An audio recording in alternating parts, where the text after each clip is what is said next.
Ils nous ont mis en garde contre Willie Edwards, l'enfant du bayou, qui est devenu un chasseur solitaire traquant les alligators géants et se faufilant dans les marais la nuit à la recherche de serpents. Il a continué à s'enfoncer dans le danger, même si sa famille et ses admirateurs et ses collègues chasseurs l'ont incité à ralentir. Puis vint la tragédie qui frappa d'abord sa famille, puis l'homme qui lui avait tout appris.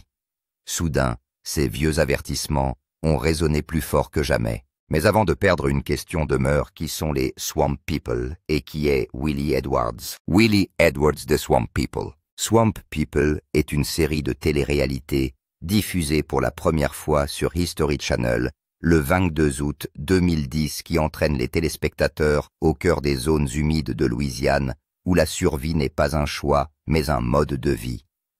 Les chasseurs qu'elle suit ne sont pas à la recherche de trophées, ils se battent pour leur gagne-pain.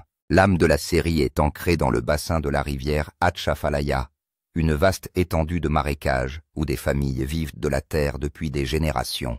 Ici, la chasse à l'alligator n'est pas un passe-temps. C'est une question de tradition d'héritage et de survie. Chaque année, la saison débute le premier mercredi de septembre et ne dure que 30 jours. Pendant ce seul mois, les chasseurs font la course contre la montre, le temps et les marais eux-mêmes pour marquer le plus grand nombre d'alligators possible. Ces étiquettes ne sont pas de simples bouts de papier, ce sont des bouées de sauvetage, des permis délivrés par l'État qui déterminent le montant des revenus d'une famille pour l'année entière. S'il n'y a plus d'étiquettes, la saison est terminée. Ne pas les remplir, et c'est un revenu précieux qui s'envole à jamais. C'est pourquoi le fait de sortir avant la date limite n'est pas seulement une victoire, c'est l'objectif ultime. Depuis près de 300 ans, cette tradition est transmise de père en fils, de mère en fille. Pour s'épanouir ici, il ne suffit pas d'hériter de compétences. Il s'agit de savoir comment lire l'eau où se cachent les géants, et quand le marais lui-même passe de familier à mortel en un instant. Et lorsque ces 30 jours s'achèvent, la lutte ne s'arrête pas là.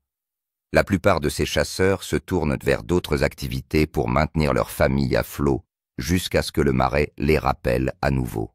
Certains pêchent le poisson-chat, les écrevisses ou les crevettes, tandis que d'autres posent des pièges pour attraper des crabes, des ratons laveurs ou des tortues. Beaucoup ont encore un travail régulier en dehors du marais, ce que l'on appelle un équilibre entre les anciennes méthodes et les exigences de la vie moderne. L'émission suit des équipes de chasseurs différentes chaque saison, permettant aux téléspectateurs d'observer de près leurs compétences, les liens familiaux qui les unissent, et la façon dont ils font face aux défis du marais. Si la chasse à l'alligator est au centre de la série Swamp People, montre également d'autres aspects de leur vie, des sorties de pêche à la chasse à différents animaux, et des moments où la tradition et la survie se rejoignent. À partir de la 4e saison, la série s'est étendue au-delà de l'Atchafalaya. Les caméras ont suivi les équipes dans d'autres régions de la Louisiane et même dans les marécages du Texas, montrant que la culture des marais, bien qu'enracinée dans un endroit, s'étend bien au-delà d'un seul bassin fluvial. Junior Edwards et son fils Willie ont commencé la saison de l'alligator de cette année-là côte à côte, comme ils le faisaient depuis des années. Dans les premiers épisodes de leur émission, ils ont travaillé ensemble comme une équipe soudée. Mais très vite, Willie a commencé à chasser seul. C'est un changement que les gens ont remarqué d'autant plus que peu de temps auparavant, Junior avait accidentellement tiré dans la main de Willie. Mais si l'on regarde de près la façon dont Willie se comporte, il est clair que l'incident ne les a pas éloignés l'un de l'autre. Lorsque Willie était sur l'eau, deux choses ressortaient. Tout d'abord, il prenait des risques auxquels la plupart des chasseurs auraient réfléchi à 2 fois, car ses mouvements étaient suffisamment rapides et audacieux pour attraper les plus gros alligators. Deuxièmement, il n'a jamais dit de mal de son père.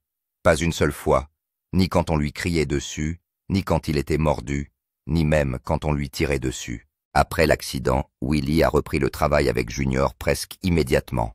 Son respect pour son père ne s'est pas démenti. Même lorsqu'il passait du temps à chasser seul comme le faisait Bruce Mitchell, il finissait par revenir partager le bateau avec Junior. La voix de Junior était souvent forte sur l'eau, surtout lorsque Willie visait mal avec un hameçon, ou lorsqu'il tirait la tête d'un alligator à 2 pieds du canon de la carabine de Junior, au lieu d'un pied des demi, comme le préférait Junior. Junior avait acquis une longue expérience et voulait que les choses soient bien faites à chaque fois. D'un autre côté, Willie était déjà un chasseur compétent, mais il savait que les compétences de son père étaient supérieures aux siennes. Il l'a donc écouté, a appris et a continué à lui témoigner du respect. En observant attentivement Swamp People, on s'aperçoit que chaque équipe de chasseurs a sa propre façon de travailler. Troy Landry comptait sur l'établissement d'un rythme régulier avec son équipe, ce qu'il a trouvé avec Clint et Liz, mais pas toujours avec son fils Jacob, à moins qu'il ne soit dans un orage. R.J. et J. Paul Molinari s'est appuyé sur les instincts transmis par leur héritage Houma, ainsi que sur leur canot pneumatique. Les frères Gist ont adopté une approche plus lente, attendant ce qui se présentait, prêts à le cuisiner avec une bière.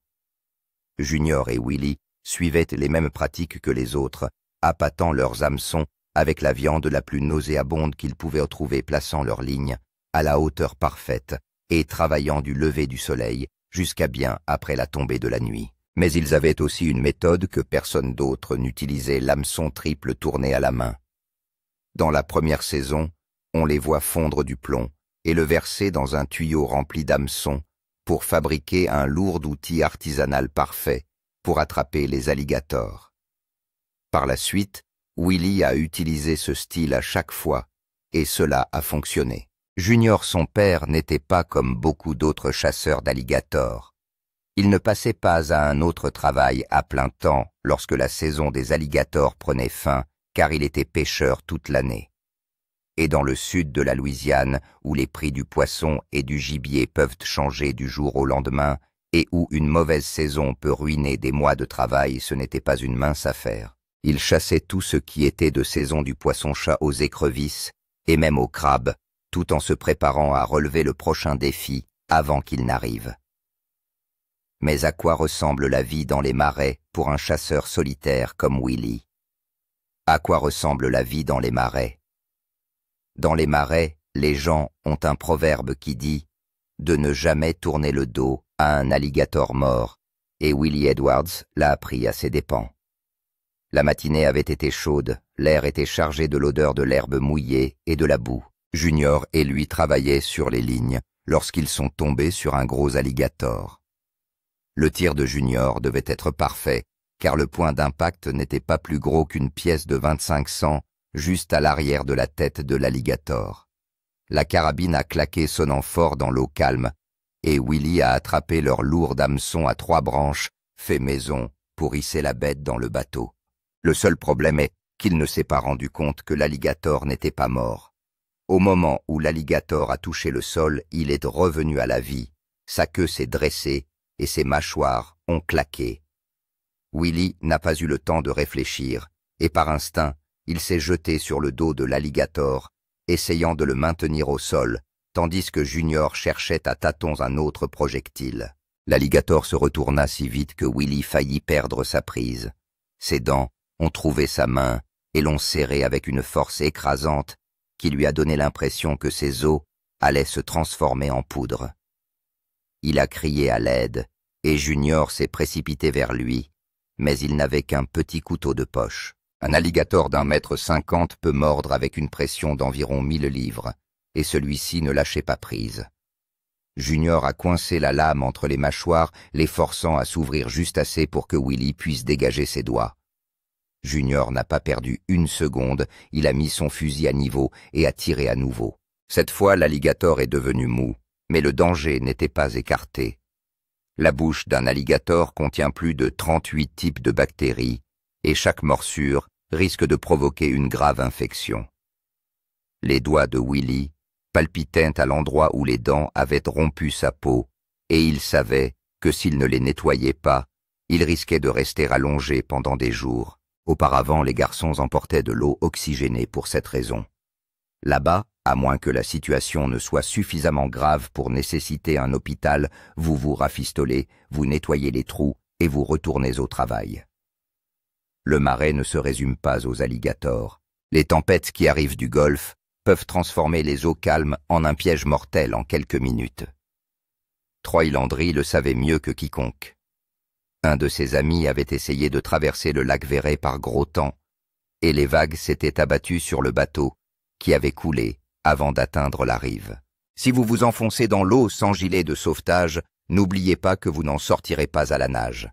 Un après-midi d'été, Troy a décidé que les meilleurs endroits pour chasser les alligators se trouvaient à l'autre bout du lac.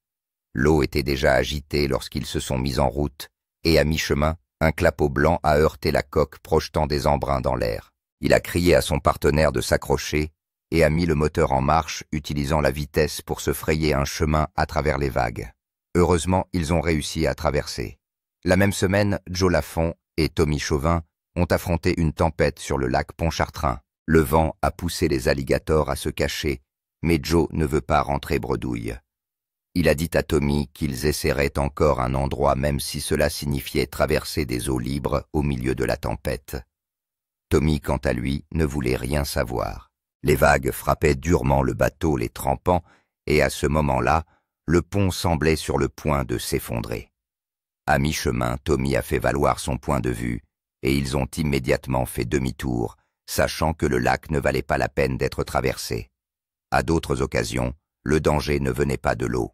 Hergé s'en est rendu compte lorsqu'il a suivi un alligator empêtré dans une racine de cyprès sur le rivage. L'alligator semblait mort, sa tête reposant dans la boue. Mais au moment où Hergé s'est approché, la ligne s'est rompue, et l'alligator s'était lancé. Heureusement, sa botte a attrapé la plus grande partie de la morsure, et ses orteils ont été épargnés, mais le message était clair. Un alligator peut toujours vous tuer sur terre ou dans l'eau. Troy Landry l'a échappé belle lorsqu'un alligator de 2 mètres s'est agrippé à son bras alors qu'il arrachait de l'herbe d'une ligne. La douleur l'a traversé comme un éclair, l'alligator se tordant et se brisant. Ils ont fini par maîtriser la situation, mais pas avant que Troy ne se soit profondément entaillé les 2 côtés de la main. Il jure que la montée d'adrénaline est la seule raison pour laquelle il ne s'est pas évanoui. Willie, quant à lui, est confronté à un autre danger, le fusil de son père. Plus d'une fois, Junior a tiré sur un alligator, alors que Willie se trouvait à quelques mètres de lui. Une fois, la balle a rebondi sur le crâne de l'alligator et a atteint Willie au bras et au visage 1/4 de pouce plus haut, et il aurait pu perdre son œil. La brûlure du plomb est restée en lui longtemps, après l'arrêt du saignement. D'autres fois, ce n'était pas le fusil ou les dents, mais la simple volonté de vivre de l'alligator. Rappelez-vous, nous avons mentionné que Willie avait un jour tiré ce qu'il pensait être un alligator mort dans le bateau pour qu'il se réveille et repose de tout son poids sur son pied, assez fort pour lui briser l'orteil. La morsure a déchiré sa botte et il aurait perdu ses doigts si ses réflexes avaient été plus lents. Et parfois, les chasseurs eux-mêmes ont franchi la ligne qui sépare la bravoure de l'imprudence. J. Paul Molinari a un jour plongé dans l'eau avec un alligator blessé de 150 kilos, l'immobilisant dans une prise de tête alors qu'il se débattait. Son père Hergé a regardé depuis le bateau, sachant que si l'alligator se retournait, son fils risquait de se noyer. Ils ont réussi à attacher les pattes de l'alligator et à le hisser à l'intérieur, mais c'est le genre de manœuvre qui aurait pu se solder par un désastre. Jacob Landry s'en est rendu compte lorsqu'une ligne d'appât couverte de fourmis s'est emmêlée dans l'hélice de son bateau. L'hameçon est revenu sur le pont et s'est enfoncé profondément dans sa jambe. Il s'agissait d'un hameçon de requin numéro 3 avec un ardillon lourd, et la douleur a été instantanée. Pour ne rien arranger, ils ont perdu la clé du bateau dans la bousculade. Bloqués dans le bayou sans possibilité de retour, ils ont attendu qu'un autre bateau passe et ramène Jacob sur le rivage. À l'hôpital, les médecins ont coupé l'ardillon de l'hameçon et l'ont repoussé tout en l'avertissant qu'il devait faire attention à l'infection. Pour les marécageux, le bayou était plus qu'un lieu de travail.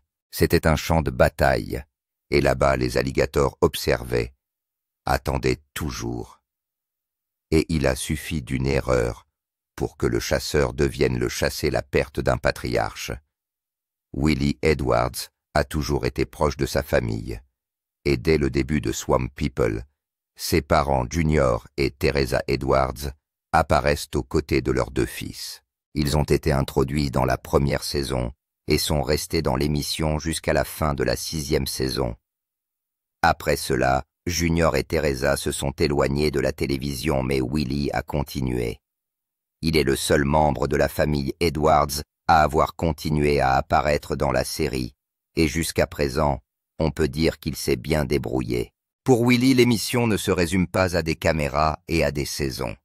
C'était sa façon de gagner sa vie. Le travail de la famille Edwards dans le domaine de la chasse à l'alligator et de la pêche commerciale a longtemps été leur principale source de revenus, et Willie a perpétué ses compétences. L'argent qu'il gagnait grâce au spectacle et le travail régulier de l'entreprise de pêche familiale permettaient de subvenir aux besoins de sa jeune famille. Junior, Teresa et Willie ont également essayé quelque chose de différent en dehors de leur travail de chasseurs et de pêcheurs.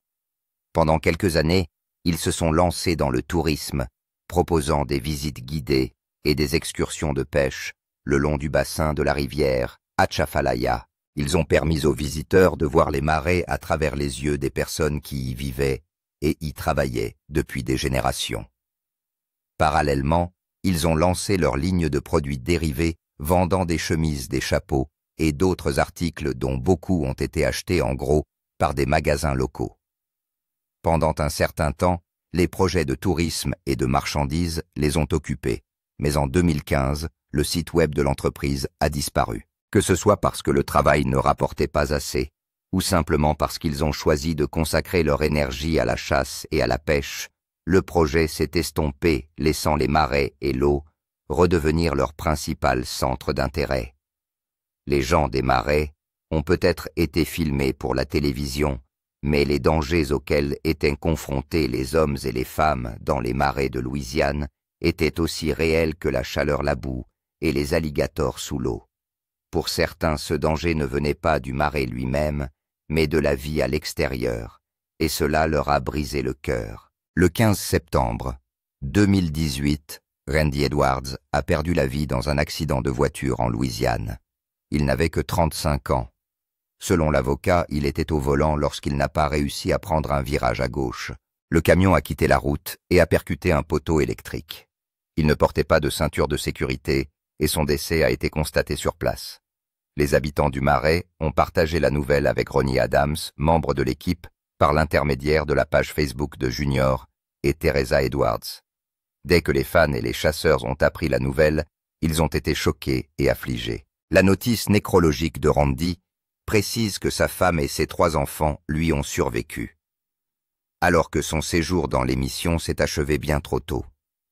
La famille Edwards était restée une présence constante, perpétuant les compétences et les traditions de la chasse à l'alligator. Chaque fois qu'il partait pour une nouvelle saison, tous ceux qui le connaissaient ressentaient l'espace que Randy avait occupé. La famille Edwards fait partie de l'émission depuis ses débuts. Randy est le plus jeune fils de Junior et Teresa Edwards. Il chasse aux côtés de son frère aîné William Willie Edwards et de leur père. Les 2 frères ont grandi dans les marais, apprenant à pêcher et à chasser dans les eaux où leur famille travaille depuis des générations. Randy se distingue par son humour et sa volonté de travailler dur quelles que soient les conditions.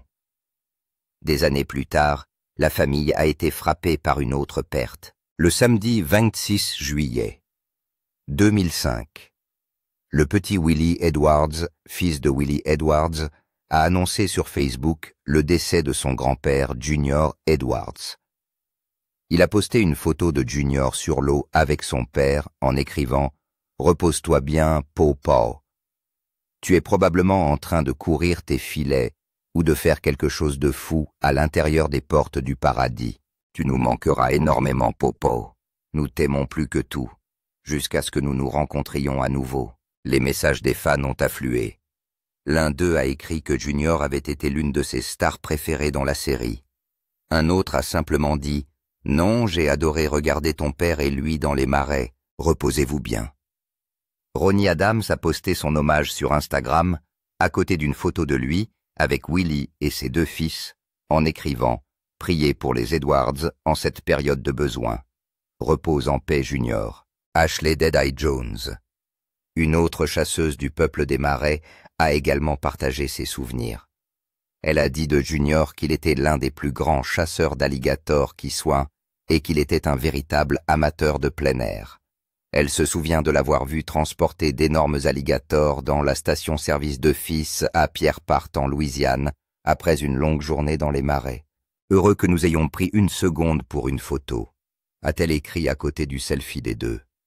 Junior Edwards a été un visage régulier des gens du marais de 2010 à 2015, chassant aux côtés de son fils Willie et de son petit-fils. En 2021, il est revenu pour la saison 12, postant une photo sur Facebook avec la légende « Surprise, regardez qui est de retour ».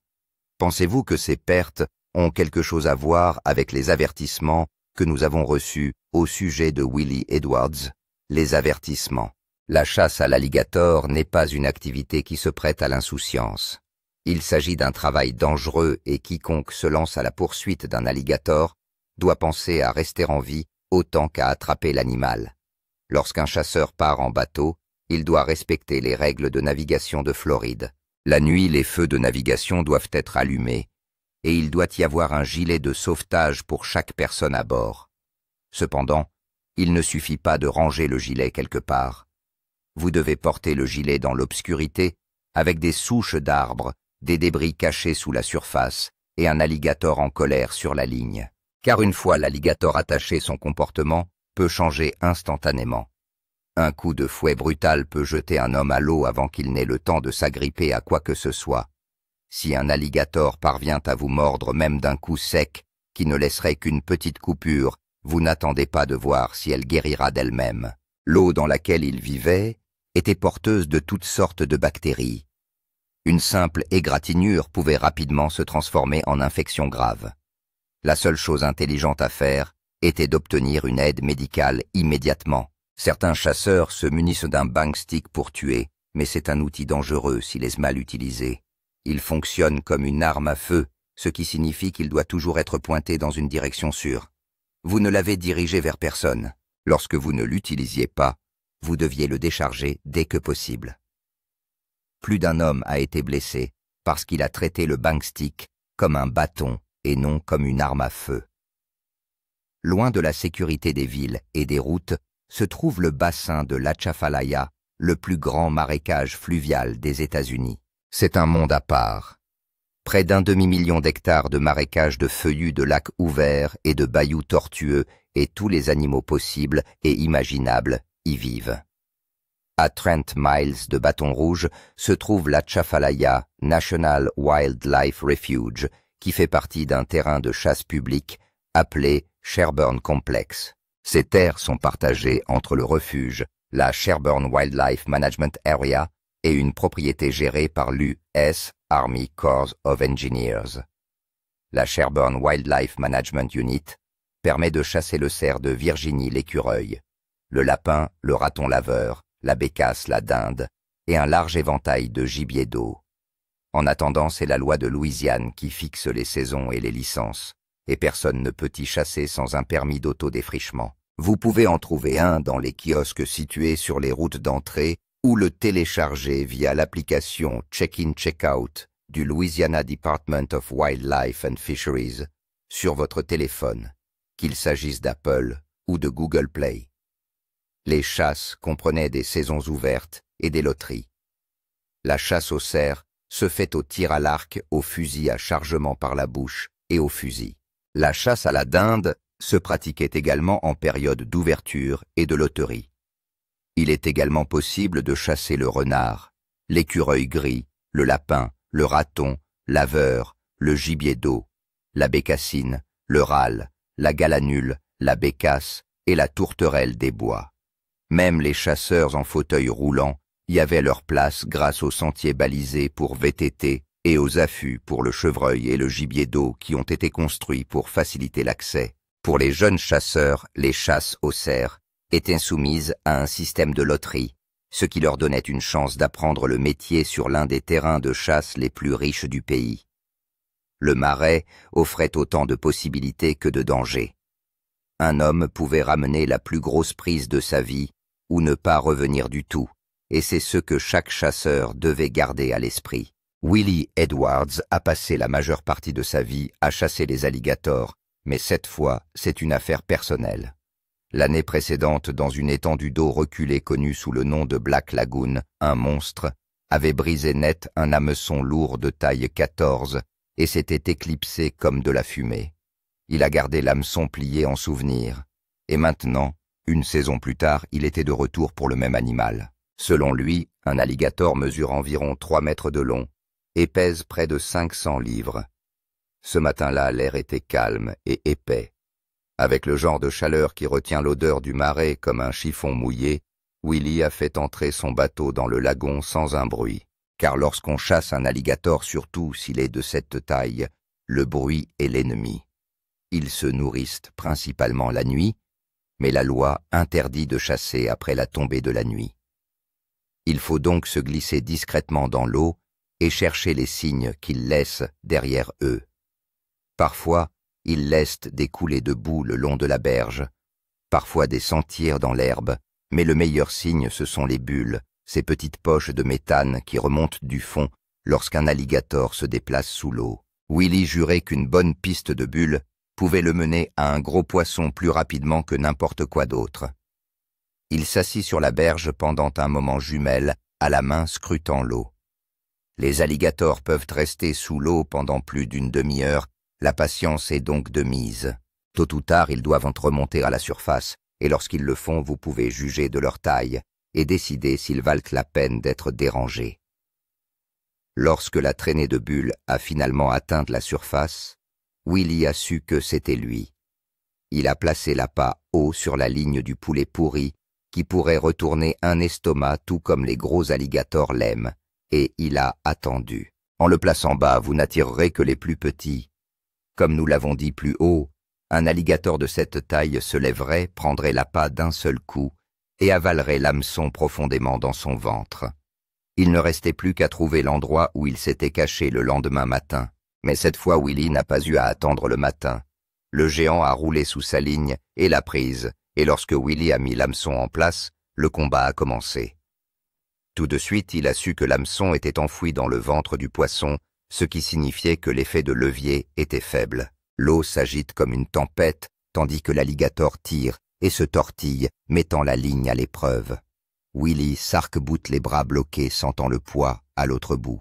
Puis au milieu de la lutte, la ligne s'est relâchée pendant une fraction de seconde, mais cela a suffi à Willie pour voir la tête de l'alligator sortir de l'eau. Il saisit son pistolet un 6 coups et vide toutes ses cartouches sur l'animal, essayant de le tuer proprement. Mais ce n'était pas un alligator ordinaire. Même après les tirs, il s'agitait et tirait. Le cylindre de Willie cliquetis vide. Il rechargea rapidement, tira encore, et finalement le géant resta. En rapprochant le corps, il vit que c'était le même alligator que l'année dernière, celui qui avait plié son hameçon et s'était enfui. Willie avait enfin gagné, mais le plus dur restait à faire monter une demi-tonne de muscles et d'os dans son bateau, sans l'aide d'une autre paire de mains. Un alligator de cette taille n'est pas seulement lourd, il est aussi dangereux, même s'il n'a pas survécu.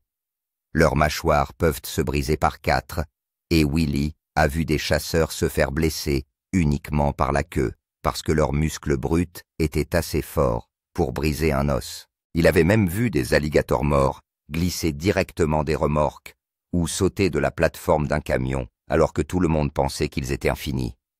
C'est pourquoi il faut toujours leur fermer la bouche avec du ruban adhésif quoi qu'il arrive. Willie évalue la situation. Il ne pouvait pas tirer l'alligator à la main, alors il scruta la rive pour trouver de l'aide. Il repéra une paire d'arbres proches l'un de l'autre et décida de s'en servir comme point de poulie en faisant une boucle avec sa corde pour avoir plus d'effet de levier. Les arbres craquèrent sous l'effort et pendant un instant, il se demanda s'il tiendrait. Lentement, avec la sueur qui dégoulinait et la corde qui lui mordait les mains, le corps massif de l'alligator commença à se déplacer.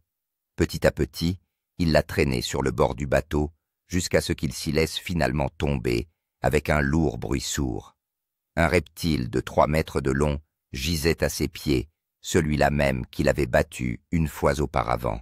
Willie est resté là un moment reprenant son souffle, sachant que dans le lagon noir, Les avertissements sur le danger n'étaient pas des paroles en l'air, c'était la vérité que l'on apprenait à la dure. Willie Edwards a été confronté au danger, à la perte et à de dures leçons dans les marais, mais il revient toujours comme son père le lui a appris. Certains voient son courage, tandis que d'autres se demandent si les risques en valent la peine. Mais après tout ce qu'il a vécu et perdu, une question reste en suspens. Combien d'avertissements faudra-t-il encore avant que le marais ne l'emporte? Faites-nous part de vos réflexions dans les commentaires. N'oubliez pas d'aimer, de partager et de vous abonner pour plus de vidéos. Merci d'avoir regardé.